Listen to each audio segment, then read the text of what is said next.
a blind person might be able to use Slenderman's own abilities against him. We'll be using the version of Slenderman from Slender, the 8 pages. His teleportation, stalking, visual distortion, and whatever else. And with that, let's see what happens when his target is blind. Low vision should be the easiest, but no less terrifying. Their vision, by far being the highest, is going to cause a major disadvantage in the fact that they will be the easiest to make disoriented.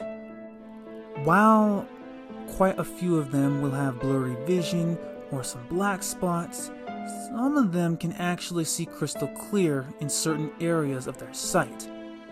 However, this is going to work as a detriment to them.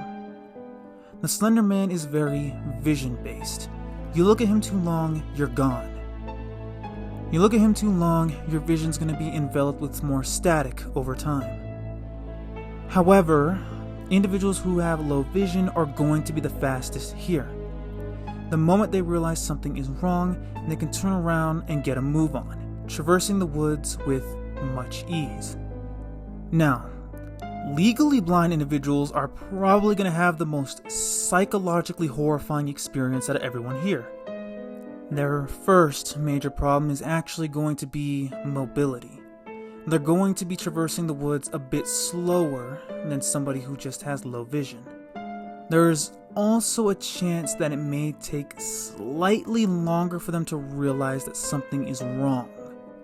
For example, if the Slenderman is directly in front of them, dependent on the distance that is, they're not going to realize it's him. This is specifically because their blurry vision makes it impossible to recognize any features of any kind from a distance. I would know. I'm legally blind. They would likely only realize that they're looking at the Slenderman once the static starts overtaking their vision.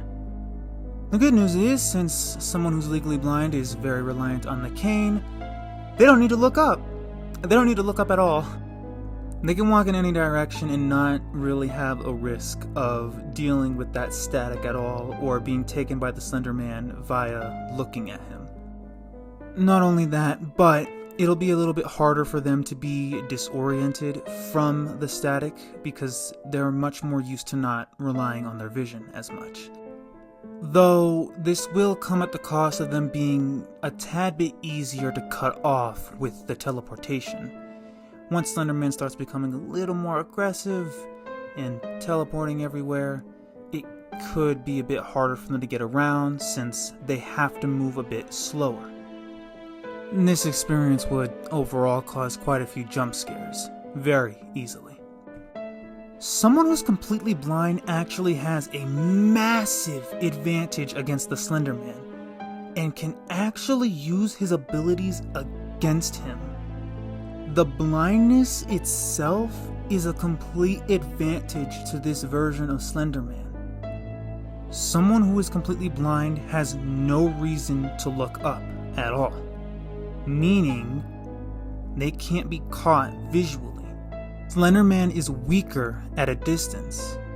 What makes this even better for somebody who's completely blind is if they figure out how that static works, they can use it to track where the Slenderman is and which way not to go. It's almost like a strange form of echolocation. This means every so often they can look up, glance around for a moment, and take their time. If they see any static, they know do not head in that direction. If they don't, they know that direction is safe, and they can move forward. However, this will come at a cost though. Due to the fact that someone who is completely blind is likely, not always, but likely to be moving the slowest out of everyone here, it makes them a much easier target from close range.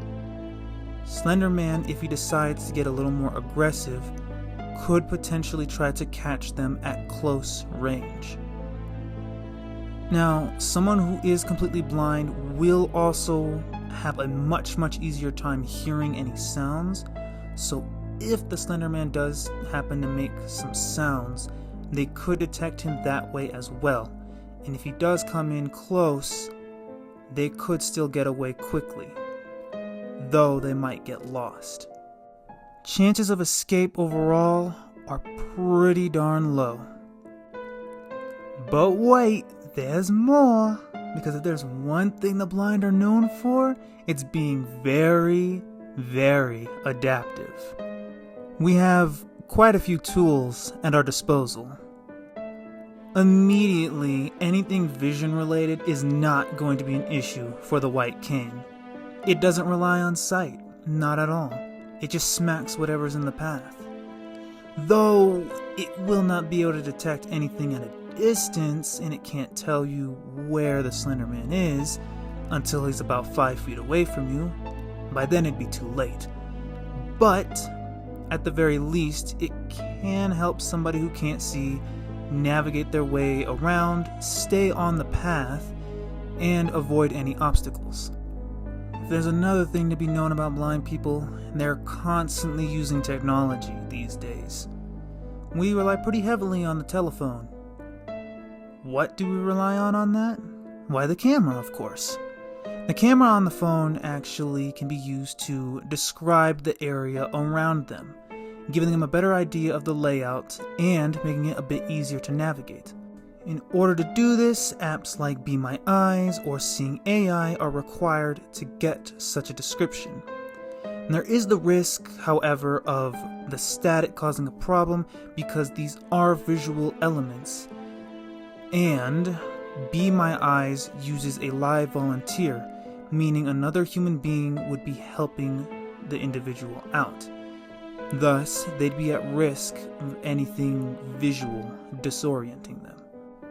A guide dog is going to be one of the most reliable things that somebody can use. They can see, so they'll keep someone who's blind right on the path, not to mention being able to sense when something is wrong.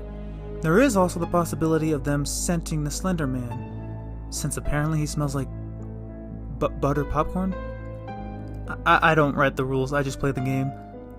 Now, the unfortunate, obvious downside is, again, this dog, just like anyone else, cannot look at the Slenderman, which actually could be a higher risk and could possibly set the dog off.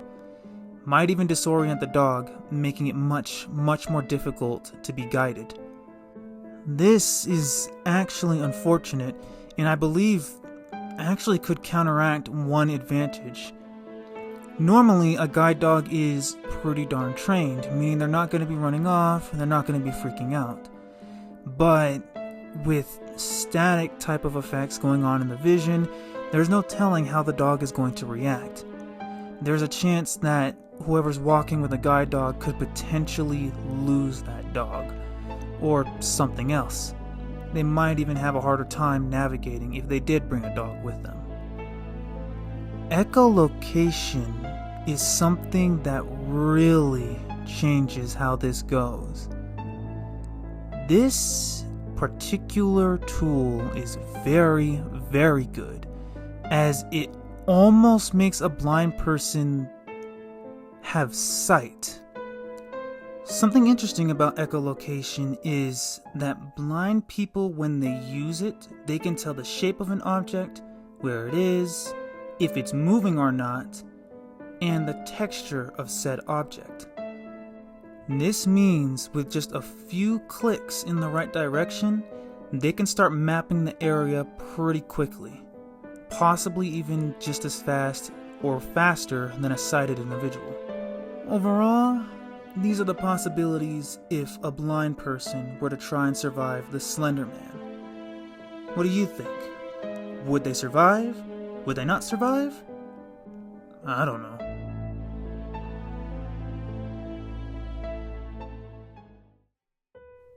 This is an analysis to see how a blind person might survive in this particular situation. If you are interested in other scenarios, comment down below what scenario you would like to see next, and I might be able to do it. I also write stories on this channel, original creepypastas, for those who are interested in storytelling.